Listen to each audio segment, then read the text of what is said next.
1-2 ಚಮಚದಷ್ಟು ಎಣ್ಣೆ ಬಿಸಿ ಆದಮೇಲೆ ದೊಡ್ಡ ಚಮಚದಲ್ಲಿ 1 ಚಮಚದಷ್ಟು ಜೀರಿಗೆ, ಸೇಮ್ ಕ್ವಾಂಟಿಟಿಯಲ್ಲಿ ಧನಿಯಾ ಅಥವಾ ಕೊತ್ತಂಬರಿ ಬೀಜ, ಒಣಮೆಣಸಿನ್ಕಾಯಿ 3. ಉಪಯೋಗ ಮಾಡಿರೋದು ಗುಂಟೂರು ಒಣಮೆಣಸಿನ್ಕಾಯಿ, ಖಾರ ಜಾಸ್ತಿ ಇರುತ್ತೆ, ಅದಕ್ಕೆ 3 ಹಾಕ್ಕೊಂಡಿದ್ದೀನಿ.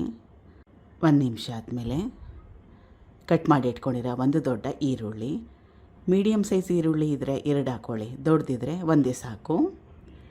ಕರಿಬೇವಿನ ಎಲೆಗಳು, ಹುಣಸೆ ಹಣ್ಣು ಸ್ವಲ್ಪ. ಈಗ ಈರುಳ್ಳಿ ಮೆತ್ತಗಾಗಬೇಕು, ಹಸಿ ವಾಸನೆ ಹೋಗಬೇಕು, ಹೊಂಬಣ್ಣ ಬರಬೇಕು, ಅಲ್ಲಿವರೆಗೂ ಬೇಯಿಸ್ಕೋಬೇಕು. ಈಗ ಈರುಳ್ಳಿ ಕೆಂಪಾಗಿದೆ, ಇದನ್ನು ರುಬ್ಕೋಬೇಕು. ಬಿಸಿ ಇದ್ದರೆ ತಣ್ಣಗಾದ್ಮೇಲೆ ರುಬ್ಕೊಂಡ್ರೆ ಒಳ್ಳೆಯದು. ಕಟ್ ಮಾಡಿ ಇಟ್ಕೊಂಡಿರೋ ಕಾಯಿ ಚೂರುಗಳು, ಸ್ವಲ್ಪ ನೀರು, ಚೆನ್ನಾಗಿ ನುಣ್ಣಗೆ ರುಬ್ಕೋಬೇಕು. ಮತ್ತೊಮ್ಮೆ ಬಾಣಲೆ ಇಟ್ಕೊಂಡಿದ್ದೆ ಕನ್ಸಿಸ್ಟೆನ್ಸಿನ ಅಡ್ಜಸ್ಟ್ ಮಾಡಲಿಕ್ಕೆ ನೀರು, ರುಚಿಗೆ ತಕ್ಕಷ್ಟು ಉಪ್ಪು, ಚೆನ್ನಾಗಿ ಕುದಿಸ್ಕೋಬೇಕು ಇದನ್ನು.